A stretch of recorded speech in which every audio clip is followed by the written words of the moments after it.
평안히 주무셨습니까?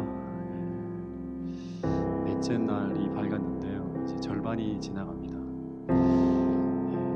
어제 많은 강사님들을 통해서 계속 도전을 받는 것이 무엇인가 하면 지경을 넘어서라고 하는 것입니다. 이 말을 어떤 식으로 계속 해석하시는 것을 들었는가 하면 이제 기존에 우리가 구축하고 있는 변화를 거부하고 안주하고 있는 모든 틀을 깨고 하나님이 원하시는 영역으로 나가라는 말씀을 끊임없이 강사님들을 통해서 계속 듣게 되었는데, 그러기 위해서 오늘 우리 안에 필요한 것이 무엇인가를 제가 좀 생각해 보았습니다. 그건 바로 살아있는 믿음입니다. 살아있는 믿음. 왜냐하면 살아있는 믿음은 오늘 우리에게 신앙의 모험을 감행하게 한다고 하는 것입니다. 야고보서 2장을 보면 그 당시 초기 교회 안에 두 가지의 믿음이 있었다고 이야기합니다. 하나는 죽어있는 믿음이고 또 하나는 살아있는 믿음이에요. 죽어있는 믿음은 쉽게 말하면 말만 하는 믿음이고, 살아있는 믿음은 말만 하는 것이 아니라 행동하게 하고 하나님의 약속이 현실이 되게 하는 믿음이라고 합니다. 이것은 다시 말하면 우리를 신앙의 모험 속으로 들어가게 하는 그런 믿음이에요. 근데 야고보서 2장을 쭉 읽어보면 이 야고보는 그 산 믿음의 소유자로 그 뒷부분에 보면 두 사람을 소개하고 있는데, 그 중에 한 사람이 아브라함이고 또 한 사람이 누구인가 하면 기생 라합이에요.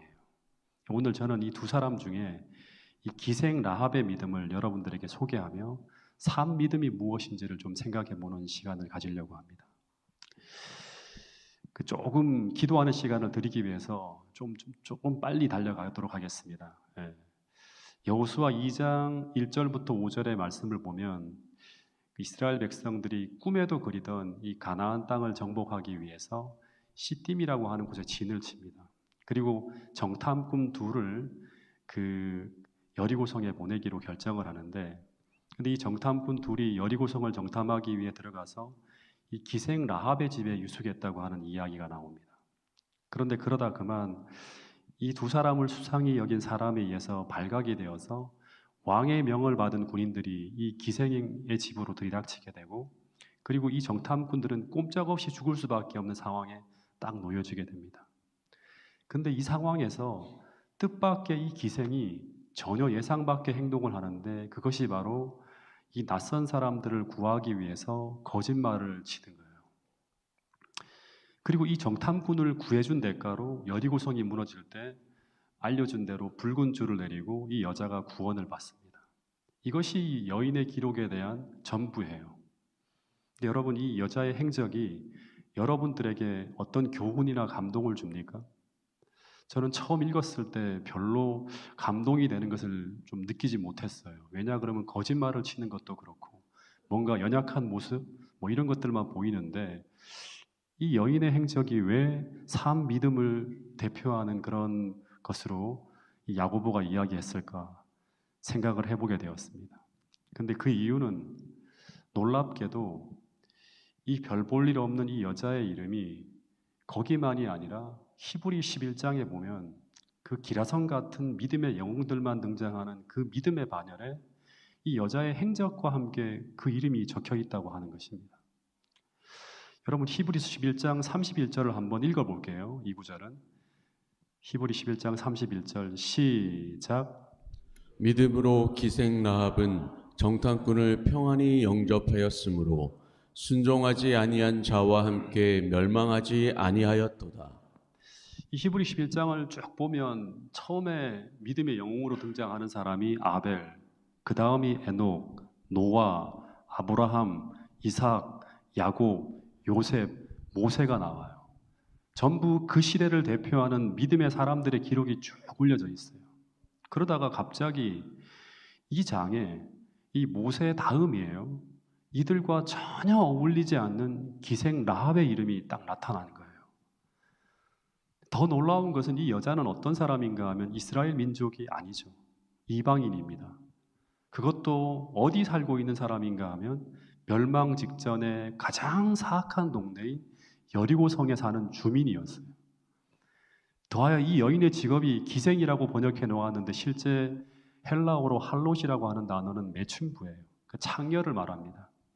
성경의 매춘부는 어떻게 해야 되는가 하면 공동체 안에 들어올 수가 없어요.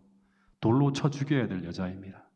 그러니까 이 여자는 평생 이 사람의 자신의 과거 때문에 그 직업과 이름을 평생 숨기고 싶은 여자가 바로 이 여자입니다. 그래서 제가 생각할 때는 구원받았다고 하는 행적만 기록해도 좋을 것 같은데, 그런데 성경엔 그 이름과 그 과거의 직업까지 당당하게 다 적어 놓았다고 하는 것입니다. 더 이상한 것은 여호수아 2장에 보면 이 기생의 이름은 라합이라고 적혀 있지만 목숨을 걸고 적진을 탐색에 들어갔던 이 훌륭한 이스라엘의 정탐꾼들의 이름이 혹시 뭔지 알고 있습니까? 그 이름이 적혀 있지 않고 빠져 있습니다. 좀 이상한 것 같아요. 더 당황스럽게 하는 것은 뭔가 하면 이 히브리서 11장 30절에 나오는 내용은 여리고 성의 정복에 관한 내용입니다. 근데 이 여리고 성의 정복을 다루는 부분이라면 우리의 눈으로 보면 이 여리고 성 정복의 영웅이 누구죠? 누구나 다 당연히 누구의 이름이 올라갈 것이라고 기대할 수 있는가 하면 여호수아의 이름이 등장할 것이라고 기대할 것입니다. 이게 상식이에요. 근데 히브리 11장 30절부터 31절에 보면 이 모세를 대신한 이스라엘의 영도자 여호수아의 이름은 눈을 씻고 찾아봐도 없어요. 그 대신에 그 자리에 그 시대의 믿음의 영웅의 계보를 잇는 그 자리에 천한 창녀 라합의 이름이 올라와 있다고 하는 사실입니다. 이것은 성령께서 바울이 이 부분을 기록할 때 그의 생각에 아주 강한 영감을 불어넣어서 그의 기록의 방향, 필촉의 방향을 바꾼 것입니다. 사람이 기록했다면, 제가 기록했다면 당연히 여호수아를 기록했을 거예요. 그가 그 시대를 대표하는 영웅처럼 등장했을 것입니다. 그러니까 이 기록은 정말 우리에게 이 기생 라합의 생애를 그냥 대충 볼 것이 아니라 깊이 있게 봐야 할 것이라고 촉구하고 있는 것입니다. 왜냐하면 이 여자의 삶은 각 시대마다 그 시대의 믿음을 대표할 만큼 큰 믿음의 생애를 살았다고 하는 것을 이야기해주고 있는 그런 것입니다. 여러분, 세상에서 버림받은 한 창녀가 믿음으로, 그냥 믿음이 아니에요. 요즘에는 죽은 믿음도 있기 때문에 산 믿음으로 자신의 운명을 극복하고 가장 훌륭한 믿음의 영웅으로 성경에 올려지는 이 기가 막힌 스토리가 바로 기생 라합이라고 하는 한 여인의 이야기라고 하는 것입니다. 다시 말해서 살아있는 믿음이 우리 인생에 담겨질 때 그 믿음이 우리 인생을 어떻게 그리고 어디까지 우리를 변화시킬 수 있는지를 보여준 사람이 바로 누구인가 하면 믿음으로 살다간 이 기생 라합이라고 하는 것입니다. 여러분, 이 여자의 기록은 우리를 정말 놀라게 합니다. 우리는 이 기생 라합이 여리고성에서 구원받은 후 어떻게 살았는지에 대해서 굉장히 궁금해요. 그 이후의 이야기는 정말 드라마의 한 장면을 보는 것 같습니다. 이 여자가 여리고성에서 구원을 받고 난 후 어떻게 살았을까요? 이 라합이 이스라엘 땅에서 무엇을 하며 살 수 있었을까요? 이방인을 천시하는 풍토에다가 더구나 전직이 창녀인 이 여자는 우리가 생각할 때 도저히 이스라엘 민족들과 함께 어울려 살 수 없을 것 같아요. 그래서 그냥 이 여자가 신앙의 변두리에서 별 볼 일 없이 살아갔을 것으로 예상하지만 전혀 그렇지 않다고 하는 것입니다. 여러분, 하나님은 산 믿음을 소유한 사람을 절대 그렇게 살게 하지 않습니다. 그는 이스라엘 역사의 중심으로 들어갑니다. 마태복음 1장 5절을 한번 읽어보겠습니다. 마태복음 1장 5절입니다. 시작. 살몬은 라합에게서 보아스를 낳고 보아스는 르sek에서 오벳을 낳고 오벳은 이삭을 낳고 이새는 다윗 왕을 낳으니 다윗은 우리아의 아내에게서 솔로몬을 낳고. 여기 보면 라합이 누구와 결혼하는가 하면 살몬이라고 하는 사람과 결혼해서 누구를 낳았는가 하면 보아스를 낳았다고 합니다. 그러니까 라합의 아들이 누구인가 하면 보아스예요. 보아스가 누구죠? 그 유명한 룻기에 나오는 룻의 남편이 바로 보아스입니다. 룻기를 보면 당시 보아스는 이 베들레헴 성읍에서 상당한 부와 영향력을 가진 사람이었어요. 상당한 부와 영향력을 가진 사람이에요. 뿐만 아니라 이 보아스의 이름은 이스라엘 성전 기둥에 새겨질 만큼 훌륭한 인물입니다. 그런데 그런 하늘의 축복 속에 가난한 사람을 돕고 믿음으로 살아가는 그 예수님을 닮은 보아스의 어머니가 누구인가 하면 바로 라합이라고 하는 거예요. 그러니까 이 창녀 라합의 몸을 빌려서 보아스라고 하는 훌륭한 신앙인이 태어나고 그 손에서 이 보아스가 훌륭한 믿음의 인물로 길러졌다고 하는 거예요. 그리고 그런 신앙이 전수되어져서 이 라합의 족보를 따라서 그 다음 쭉쭉쭉 내려가면 누가 태어납니까? 오벳이 태어나고 이새가 태어나고 그리고 다윗이 태어나요. 이것은 제게 또 한 번 충격을 주었어요. 이스라엘의 위대한 왕 다윗의 증조 할아버지가 보아스이고 고조 할머니가 바로 가나안 창녀였던 라합이라고 하는 거예요. 심판받은 여리고성의 창녀가 다윗의 할머니였다고 하는 거예요. 다시 말해서 이스라엘 역사가 흘러가는 그 역사의 흐름을 바꾸기 위해서 하나님의 마음에 합한 자인 다윗이라는 그 위대한 믿음의 사람을 탄생시키는 그 역사의 중심에 누가 있었다고 하는가 하면 믿음의 사람 기생 라합이 있었다고 하는 것입니다. 그가 믿음으로 보아스라는 훌륭한 인물을 길러내므로 이스라엘 역사의 변곡점을 만드는 한 중요한 역할을 감당했다고 하는 것입니다. 그런데 이 라합의 혈통은 마침내 예수님에게까지 쭉쭉쭉 이어져 갑니다. 여러분, 이것은 2000년 전 당시 유대인들이 이 마태복음을 읽었을 때 정말 충격적인 사실이었을 것입니다. 여러분, 나의 어머니가 창녀였다. 나의 할머니가 창녀촌에서 몸을 파는 여자였다고 하면 그것을 다른 사람들에게 당당하게 말할 수 있는 사람이 얼마나 될까요? 그런데 이 이야기를 당당하게 펼치고 자랑처럼 소개하는 것이 바로 원래 산 믿음으로 거듭남의 역사가 상식처럼 일어나는 하나님 나라의 이야기라고 하는 거예요. 초대교회에서는 이것이 특별히 문제가 되지 않았어요.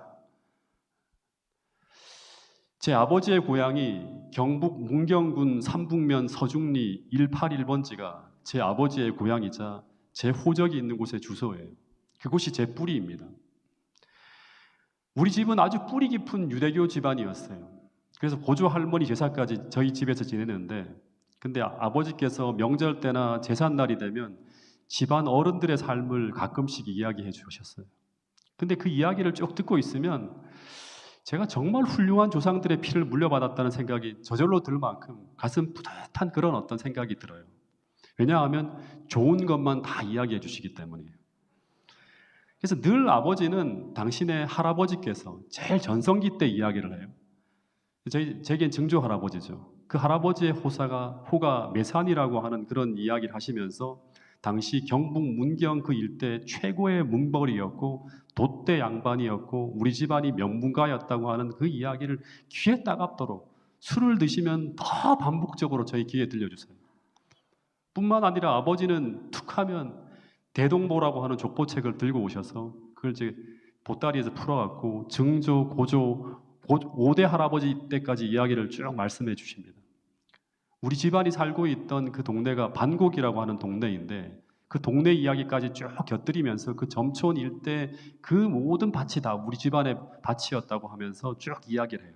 그런 다음에 그 이야기가 마쳐지면 그 다음 제가 개성고시 양경공파 34대 손이라는 이야기를 해주셨고 그 이야기가 마쳐지면 족보 중에서 제일 화려한 부분을 수도 없이 반복적으로 들려주세요. 학생부군 신이라고 하는 벼슬이 없는 분의 이야기는 다 빼고요. 언제나 관찰사부터 높게는 판도판서 등 우리 가문의 전성기 시절의 이야기를 들려주십니다. 그러면서 말씀하시기를 아버지가 지금은 태백에 내려와서 광부로 살고 있지만 너의 뿌리는 이런 훌륭한 조상들의 피가 흐르고 있는 집안이라고 말씀해 주셨어요. 여러분, 그래서 족보는 절대 나쁜 기록은 올리지 않습니다. 심지어 가문에 불명예를 끼친 사람은 우리 집안에 태어난 사람이 아니다고 하면서 그 족보에서 아예 이름을 어떻게 하죠? 파내어버려요.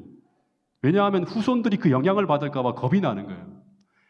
근데 그 다윗의 고조 할머니가 누구인가 하면 정말 말하기도 부끄러운 여자, 족보에서 삭제해야지만 다윗의 권위와 예수님의 권위에 누가 되지 않을 만큼 안을 그런 몸을 팔던 창녀 라합이었다고 하는 것을 알립니다. 여러분, 아무리 개과천선했다고 하더라도 과거의 기록은 남는 거 아닙니까? 근데 성경은 너무나 당당하게 그 이름을 자랑처럼 기록하고 있습니다. 심지어 바울은 히브리 11장 믿음의 영웅의 반열에 그냥 라합이 아니라 뭐라고 하는가 하면 기생 라합이라고, 기생 라합이라고 그 직업까지 적어가면서 라합이라는 이름을 자랑하듯이 알리고 있습니다. 근데 그 이유가 무엇 때문입니까? 여러분, 여기에는 우리가 정말 귀를 기울여 드려야 될 굉장히 중요한 메시지가 담겨 있습니다. 그것은 바로 믿음은, 정확하게 말하면 살아있는 믿음은 사람을 변화시킨다고 하는 거예요. 속사람을 바꾼다고 하는 거예요. 다시 말해서 우리가 라합처럼 살아있는 믿음을 소유했다면 하나님은 그 사람을 전적으로 변화시킨다고 하는 것이 기독교의 중심 진리입니다. 기독교의 진수는 그가 정말 복음을 체험한 믿음의 사람이라면, 그가 정말 산 믿음으로 거듭난 사람이라면 그 사람의 과거는 더 이상 문제가 되지 않는다고 말하고 있는 것입니다. 왜냐하면 그가 산 믿음으로 그리스도 안에서 살고 있는 사람이라면 그는 정말 새로운 피조물이기 때문이라고 하는 것입니다. 왜냐하면 믿음으로 예수님께서 그 안에 계신 사람은 이미 주인이 바뀌어졌고 새로운 법칙이 놓여진 새로운 삶을 살아가는 사람이기 때문이라고 하는 것입니다. 로마서 8장에 의하면 생명의 성령의 법칙이 죄와 사망의 법칙에서 그를 해방시키고 계속 끊임없이 주를 닮은 사람으로 변해가고 있기 때문이라고 하는 것입니다. 그런데 그 사실을 말로만이 아니라 성경의 기록만으로가 아니라 실제 인생으로 그것이 그렇게 이루어진다고 하는 것을 정말 드라마와 같은 인생으로 증언하는 이야기가 바로 기생 라합의 이야기라고 하는 것입니다. 여러분, 실제 성경 이야기는 변화된 사람들의 이야기입니다. 막달라 마리아, 사도 바울, 12제자들, 이들의 이야기가 우리에게 감동을 주는 것은 절대 그들의 연약함과 허물 때문만이 아니라고 하는 거예요. 전부 그들이 우리에게 감동을 주는 것은 뭔가 하면 산 믿음으로 자신의 연약함을 극복하고 전부 그리스도께서 함께 하신 변화된 인생 스토리를 가지고 있기 때문에 우리에게 감동을 주는 것입니다. 제가 오래전에 이 여자를 한번 설교해 보겠다는 생각을 가지고 이 기생 라합의 삶을 묵상하며 연구할 때 전 굉장히 깊은 감동 속으로 빠져들어갔어요. 드라마도 이런 드라마가 없습니다. 여러분, 이 기생 라합은 여리고성이 심판받을 때 구원받은 사람입니다. 이 말을 오늘식으로 표현하면 이 여자는 종말에 노아처럼 구원받은 사람이에요. 종말에 살아남은 사람이에요.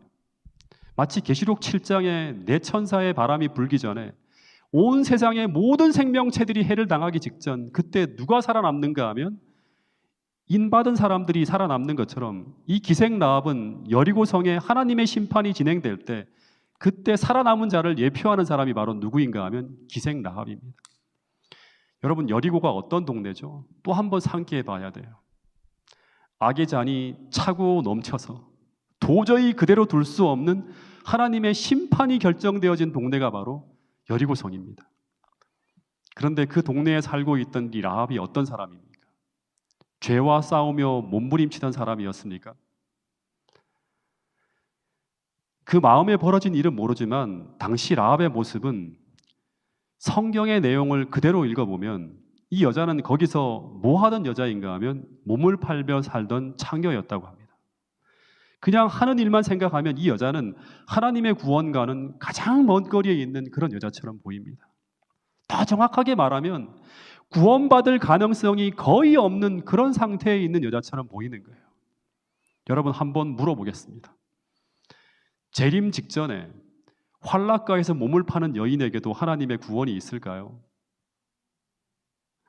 우리가 볼 때 그곳엔 구원받을 사람이 단 하나도 없을 것 같이 보입니다. 우리는 전도지를 들고 그곳에 가지 않을 거예요, 아마. 근데 하나님은 이 심판이 초읽기에 들어간 그 사악한 땅에서 마지막 단 한 사람이라도 구원하기 위해서 그 여리고성 구석구석을 뒤지면서 간절히 구원받을 사람을 찾고 계셨는데, 근데 거기서 완전히 죄로 굳어지고 양심이 화인 맞아가는 수많은 사람들 가운데서 한 사람을 발견했어요. 딱 한 사람을 발견했어요. 근데 그 사람이 그래도 겉이 멀쩡한 왕족이나 명망 있는 학자나 선비나 뭐 이런 사람이 아닌 가장 구원받을 것 같지 않은 한 창녀의 마음에서 피어나는 믿음의 빛을 보셨다고 하는 거예요. 이 사실이 제게 너무나 큰 감동이었어요. 여러분, 그래서 이런 말씀이 있는 거예요. 사무엘상 16장 7절 같이 한번 읽어보겠습니다. 시작. 사람은 외모를 보거니와 나 여호와는 중심을 보느니라 하시더라. 사람은 외모를 보거니와, 사람은 창녀라고 하는 그 사람의 직업을 봅니다. 근데 하나님은 뭘 보시는가 하면 그 마음의 중심이 지금 어디를 향하고 있는지를 깊이 깊이 주목하여 보고 있다고 하는 거예요. 지금 이 자리에 앉아 있는 여러분과 저의 마음의 중심이 지금 어디를 향하고 있는지를 깊이 깊이 주목해 보고 있다고 하는 거예요. 여러분, 하나님은 때때로 사람들이 전혀 주목하지 않는 부분을 주목하고 계십니다.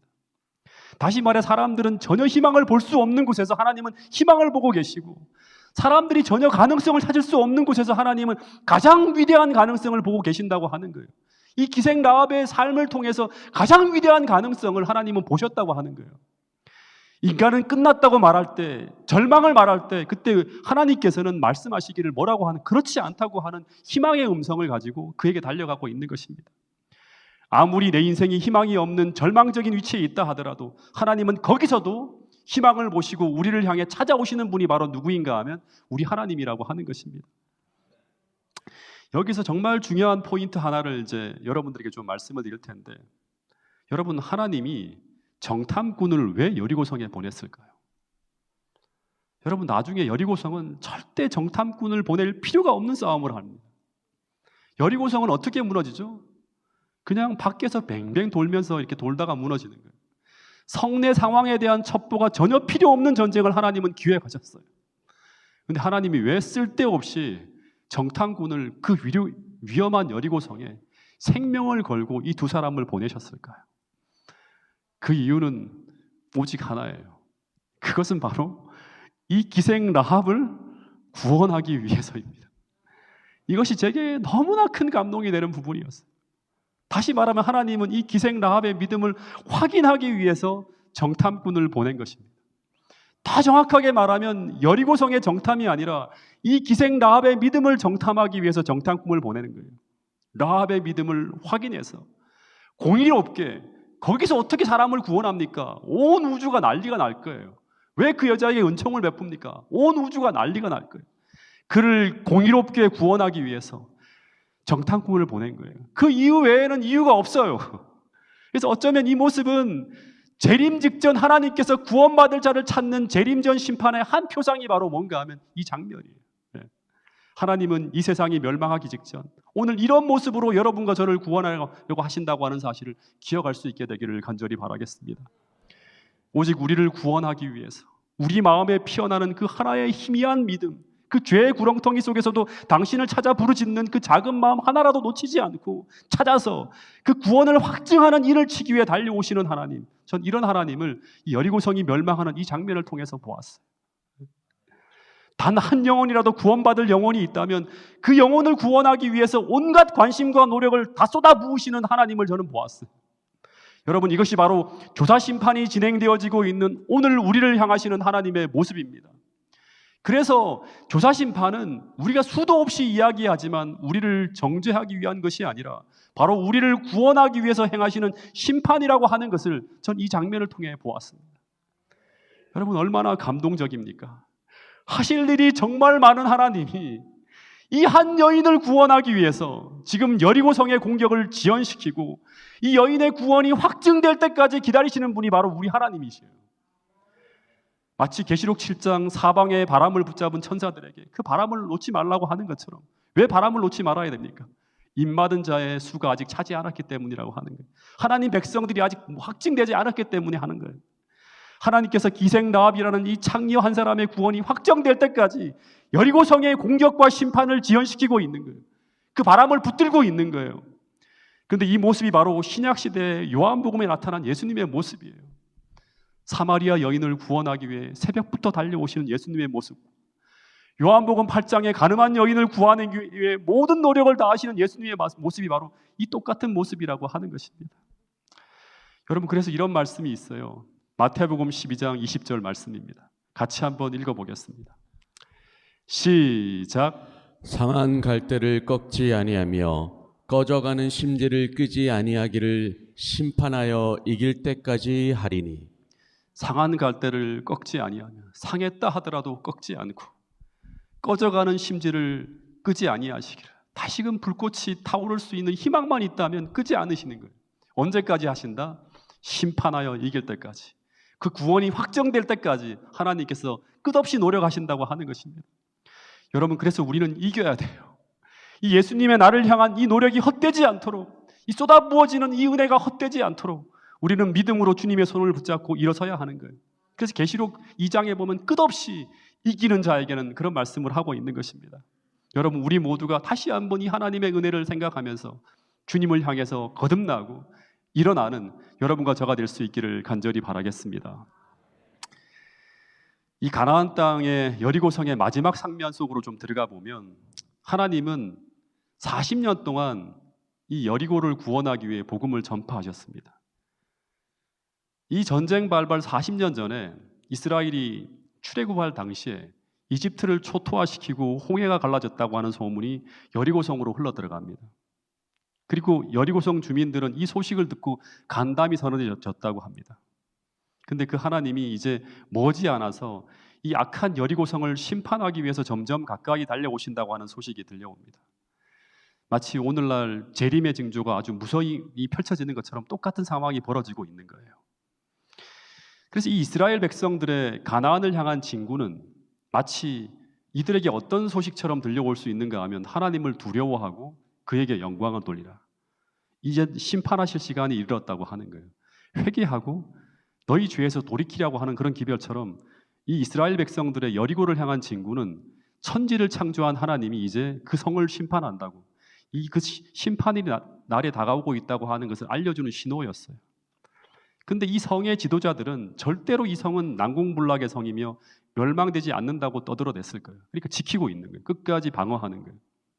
왜냐하면 아무런 무기도 없이 사막을 건너온 이 유목민들이 가나안의 가장 큰 성이요 난공불락이 요새인 이 여리고성을 정복한다고 하는 것은 과학적으로 볼 때, 세상적으로 볼 땐 불가능한 일이에요. 근데 이러한 때 이 기생 라합은 그 소문 속에서 이 여자의 마음속에 양심을 울리는 하나님의 음성을 듣게 됩니다. 그것은 바로 라합아, 이제 곧 이 성은 이 죄악으로 말미암아 심판을 받을 것이다. 너는 이제 이 세상을 창조한 여호와께서 이 세상을 심판하기 위해 다가오고 있다고 하는 이 사실을 믿고 너는 이제부터 여호와 하나님을 만날 준비를 하라고 하는 이 음성을 듣게 됩니다. 그것은 바로 삶 믿음을 가지고 주님 앞으로 나가라고 하는 거예요. 근데 이런 고민 속에서 이 라합이 이제 하루하루 어떻게 살아야 되나 고민하고 있는데, 그런데 어느 날 느닷없이 웬 낯선 사람들이 이 라합의 집으로 들어왔습니다. 그러면서 이 낯선 사람들이 자신의 신원을 밝히는데 자기는 바로 이 라합이 계속 고민하고 있던 바로 이스라엘 백성들이 보낸 정탐꾼이라고 하면서 자신들을 숨겨달라고 합니다. 오래전에 제가 심우하고 있던 교회에서 한 침대를 받은 한 분이 있는데, 근데 이분은 정말 세상에서 돈만 쫓아오며 살다가 유방암에 어느 날 걸려요. 근데 이분이 수술을 받고 난 후에 계속 이제 어떤 생각을 하는가 하면 인생의 허무함을 느끼면서 나도 이제 신앙 하나를 좀 가져봤으면 좋겠다는 생각을 하면서 이렇게 쭉 산책을 했어요. 계속. 근데 그런 마음을 가지고 어느 날 집 근처에 보면, 옛날에 제가 심우하던 이 동작중앙교회라고 하는 교회에 보면 서달산이라고 하는 현충원을 넘어가는 그런 산책로가 있는데, 거기를 산책하다가 거기서 우리 교회 한 집사님 한 분을 우연히 만나게 됩니다. 이 집사님의 소개로 교회에서 하는 채식요리 세미나에 참석하게 되고 그 후 힐링 캠프에 참석하면서 일주일 동안 쭉 강의를 듣고 이분이 어떻게 되는가 하면 침례를 받게 돼요. 근데 여러분, 이분이 병에 걸려서 인생의 허무함을 느끼면서 하나님을 찾고 있을 때 그때 우리 교회 집사님을 만나게 하신 분이 누구일까요? 사마리아 우물가에서 한 여인이 자신의 인생의 허무함을 느끼면서 정오의 물길으로 갔다가 예수님을 만나게 되는 것이 우연일까요? 전부 다 우연을 가장한 필연입니다. 여러분, 하나님은 마찬가지로 기생 라합의 마음에서 벌어지는 모든 일들을 이미 다 알고 계셨어요. 인생의 허무함을 느끼면서 당신을 간절히 찾고 있는 그 마음의 중심을 보셨다고 하는 것입니다. 그것을 아시고 하나님은 이 기생 라합을 구하기 위해서 정탐꾼을 통해서 찾아간 거예요. 네. 여러분, 그래서 우리 삶에 벌어지는 모든 일은 단 하나도 우연이 없습니다. 그래서 우리 삶에 벌어지는 모든 일은 우리가 성경을 통해 해석해야 되고, 그리고 하나님께서 그 사건 하나하나를 통해서 우리에게 말씀하시는 그 메시지를 읽어내야 된다고 하는 것입니다. 이 메시지를 읽어내는가 못 읽어내는가가 어쩌면 우리의 운명을 가를 수가 있어요. 계속 어떤 사건이 벌어지고 어떤 일들을 통해 계속 메시지를 던지시는 거예요. 그런데 라합은 이 정탐꾼이 자신의 집으로 들어온 것을 우연으로 돌리지 않고 자신을 구원하기 위해서 하나님께서 보내신 하나님의 사자라고 하는 것을 확신하고 숨겨주는 거예요. 즉 이 사건을 통해서 자신에게 말씀하시는 하나님의 음성을 들은 거예요. 그런데 얼마 후에 이 정탐꾼이 기생 라합의 집에 있다고 하는 첩보가 왕에게 들어가고 이 정탐꾼들을 체포하기 위해 왕의 병사들이 기생 라합의 집으로 들이닥칩니다. 그리고 기생 라합에게 뭐라고 하는가 하면 그 사람들이 여기 있다는 것을 알고 왔다고 하면서 그 정탐꾼들을 끌어내라고 윽박을 질러요. 이미 모든 걸 확인했다고 하는 거예요. 그런데 여러분, 이때가 이제 기생 라합의 믿음이 시험되어지는 때예요. 그는 이제 그가 가지고 있는 그 믿음을 행동을 통해 드러냄으로 말미암아 그 믿음이 진짜인지 가짜인지를 드러내야 됐어요. 근데 이 정탐꾼과 며칠 동안 함께 지내면서 이 여자는 그들을 통해 뭘 듣는가 하면 여호와 하나님에 대한 이야기를 듣습니다. 그리고 이제 이 여리고성이 불과 며칠 후에 우리가 빠져나가면 어떻게 된다? 멸망되어진다고 하는 이야기를 다 들었어요. 그는 그것을 믿는다고 고백하면서 이제 이스라엘 백성들과 운명을 같이 하겠다고 고백을 했을 거예요. 근데 만약 이 순간 이 믿음을, 이 고백을 행동으로 드러내는 것에 실패하면 그 믿음은 야고보서 2장에 이야기한 대로 말하면 그 믿음은 무슨 믿음이다? 죽은 믿음이에요. 가짜 믿음이에요. 없는 거예요, 믿음이. 그래서 만약 이 라합이 이 패역한 여리고가 하나님에 의해서 심판되어지고 무너질 도성이라고 믿는다면 라합은 이 정탐꾼을 어떻게 해야 되는가 하면 숨겨줘야 돼요. 근데 반대로 그가 이 여리고성이 절대 무너지지 않는다고 믿는다면 그는 이 정탐꾼들을 병사들에게 내어주고 그 대가로 왕이 주는 상, 세상이 주는 상을 멸망 직전까지 받으면서 누리며 살아야 돼요. 근데 여기서 이 라합이 믿음의 길을 선택하는 게 쉬울까요? 결코 쉽지 않다고 하는 것입니다. 왜냐하면 그는 그 길을 선택하는 순간 그는 이 선택에 목숨을 걸어야 되기 때문이에요. 근데 이 라합이 목숨을 걸고 정탐꾼을 숨겨주었습니다. 다시 말해 라합은 죽으면 죽으리라는 각오로 하나님을 선택하는 믿음의 모험, 신앙의 모험을 감행합니다.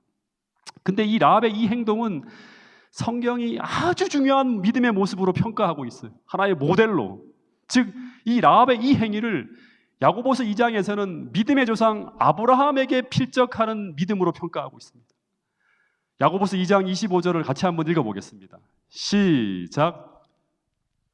우리 조상 아브라함이 그 아들 이삭을 제단에 바칠 때 행함으로 의롭다 하심을 받은 것이 아니냐. 내가 보거니와 믿음이 그의 행함과 함께 일하고 행함으로 믿음이 온전하게 되었느니라.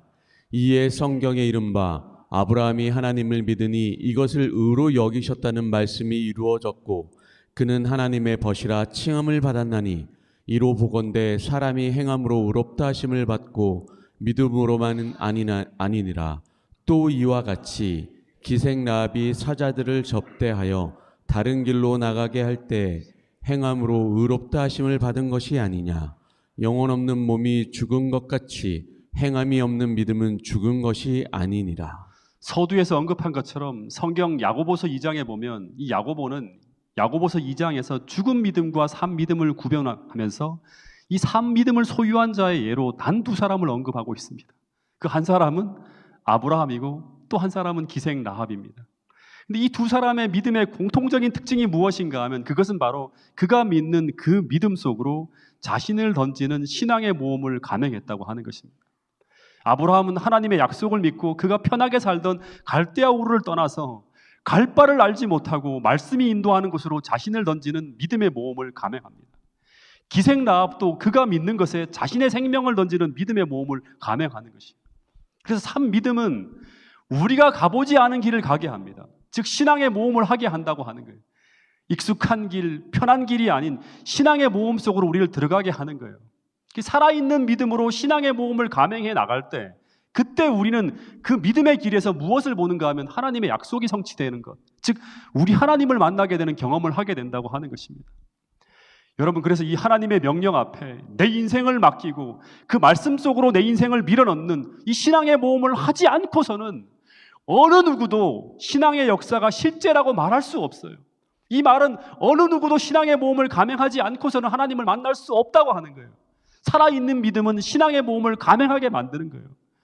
만약 아브라함이 말씀을 쫓아 신앙의 모험을 감행하지 않고 그냥 갈대아 우르에 머물러 있었다면 어떻게 되었을까요? 나아만 장군이 요단강에 7번 몸을 담그지 않았다면 어떤 일이 벌어졌을까요? 홍해 속으로, 요단강 속으로, 여리고성 속으로, 그 깊은 바다로 말씀을 의지해 나가지 않고 그냥 말만 하고 소망만 하고 있었다면 어떤 일이 일어났을까요? 아무 일도 일어나지 않았을 것이라고 하는 것입니다.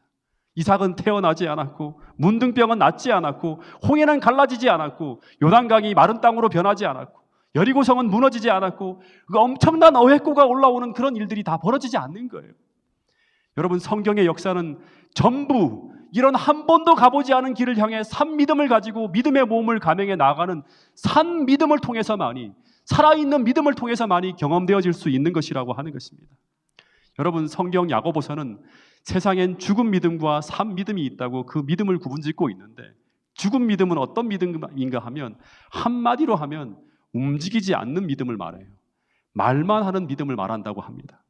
여러분, 그래서 오늘 우리가 산 믿음이 아닌 죽은 믿음을 소유했다면 거기에는 아무런 일도 일어나지 않을 것입니다. 변화도 없고 하나님을 만나는 경험도 없고 그냥 교회만 왔다 갔다 하는 일만 있을 뿐이에요. 성경의 수많은 이야기들이 경험될 수 없는 이야기로만 남아있을 뿐이라고 하는 것입니다. 여러분, 아브라함처럼 기생 나음처럼 우리는 말씀을 쫓아 나아가는 신앙의 모험을 감행해야 됩니다. 그것이 비록 힘들고 어려운 길이라 하더라도 믿음의 모험을 감행할 수 있도록 나를 움직일 수 있는 믿음, 그 믿음을 달라고 우리 모두가 이 시간 구할 수 있게 되기를 간절히 바라겠습니다. 마지막으로 예화 하나만 좀 말씀드리고 제가 오늘 기도하는 시간을 갖도록 하겠습니다. 오래전에 우리 가족이 저희가 첫 시무지가 어딘가 하면 원당교회라고 해서 고향에 있는 한 교회였어요. 근데 우리 가족이 일산 호수공원에 갔다가 거기 어린이들을 위한 실내 놀이동산으로 꾸며진 곳에 있어갖고 함께 들어가게 되었습니다.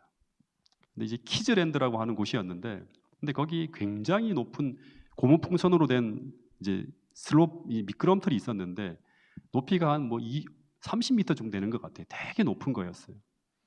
근데 그 슬로프는 이 고소공포증이 있는 아이 엄마 때문에 탈 엄두도 내지 못하고 이것저것 짧은 슬로프만 쭉 타다가 유아들만 타는 그런 걸 타다가 1시간도 안 돼서 재미가 없는 거예요. 이제 나가려고 딱 하는데 갑자기 돈이 아까운 거예요. 10,000원을 내고 들어갔거든요.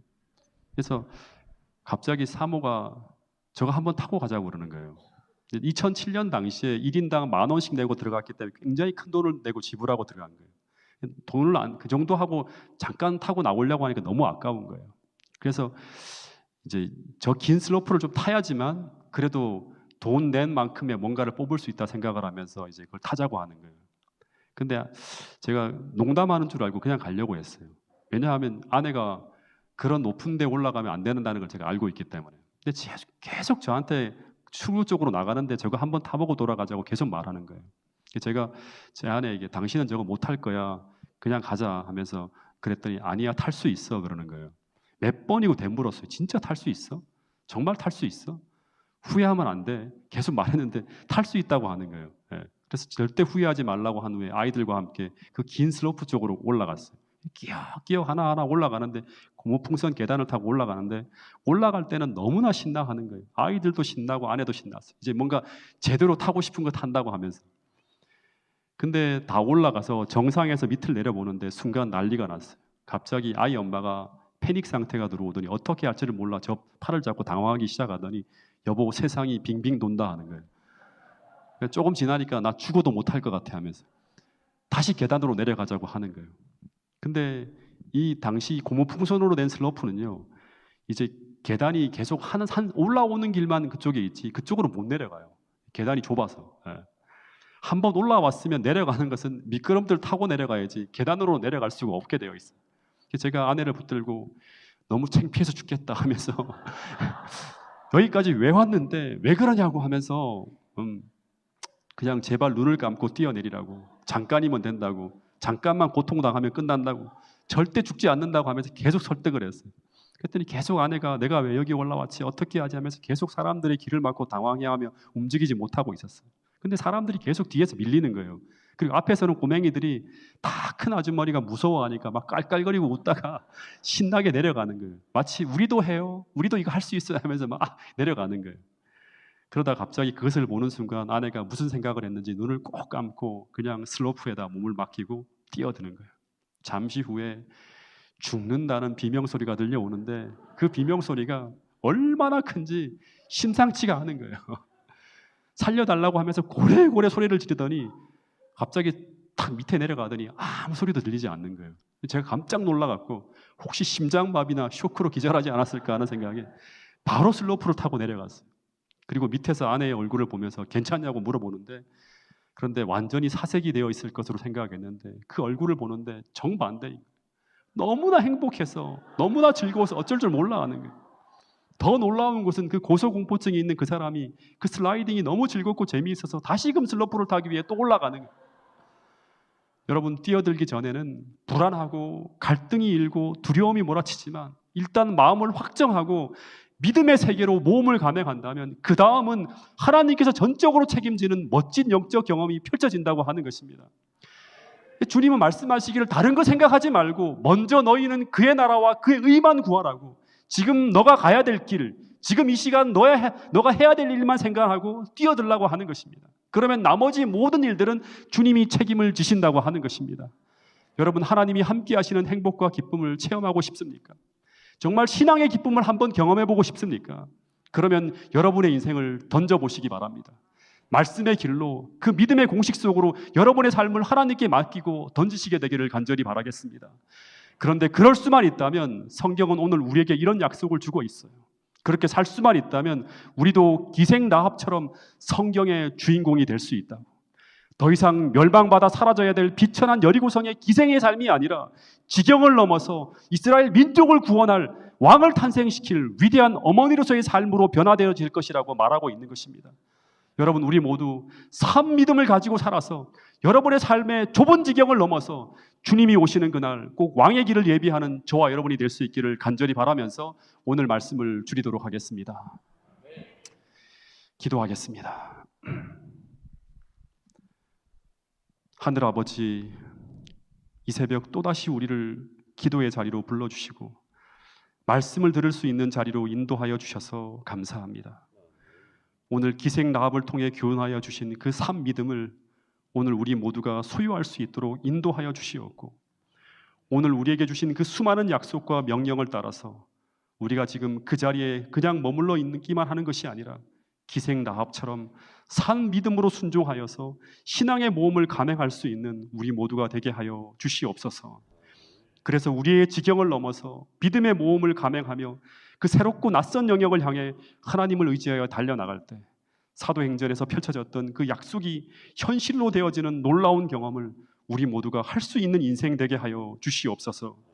이기심의 지경을 넘게 하시고 안주하려는 지경을 넘게 하시고, 그래서 마침내 우리 모두가 사명을 감당하는 자리에서 온전히 연합하여 마지막 시대 주의 오실 길을 감당하는 우리 모두가 될 수 있도록 인도하여 주시옵소서. 이 시간 우리 모두가 기도하는 자리에서 하나님을 만날 수 있도록 도와주시옵고, 성령 충만한 기도의 시간이 될 수 있도록 인도하여 주시옵기를 예수님 이름으로 감사하며 간절히 기도드렸나이다. 아멘.